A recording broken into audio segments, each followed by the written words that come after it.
तर चला मंडळी, तर चला बघूया आज संध्याकाळच्या जेवणात काय बनलेलं आहे. तर आज चला मी कारल्याची भाजी बनवलेली आहे आणि त्याच्यात मी बटाटा पण टाकलेला आहे, कारण की गोलू ते बटाटा खातात आणि आम्ही कारले खाऊ म्हणून. मग मस्तपैकी कारल्यांना मस्तपैकी उकडून घेतलेलं आहे आणि त्यातल्या बिया पण त्याच्यातच टाकलेलं आहे भाजीतच, आणि बिया पण खूप छान लागतात, एकदम कुरुम कुरुम मस्तपैकी कडक. आणि मस्तपैकी मी फ्राय केलेलं आणि एकदम सुकंच बनवलेलं आणि त्याच्यात मसाले वगैरे टाकलेले सगळे. आणि म्हणजे जास्ती काही तेल पण थोडंसं कमीच टाकलेलं, जास्ती पण तेल नाही टाकलेलं. मस्तपैकी एकदम सुकी सुकी भाजी केलेली आणि कारले एवढे छान लागत होते ना, खूपच टेस्टी झालेले.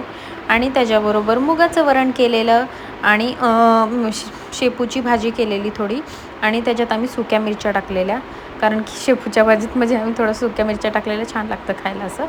आणि त्याच्याबरोबर ज्वारीची भाकरी केलेली. भात काय आमचं बनलेलं नव्हतं, भात आम्ही थोडंसं नंतर बनवलेलं. तर या मंडळी, तुम्ही पण जेवायला. तर तुम्हाला आजचं जेवण कसं वाटलं?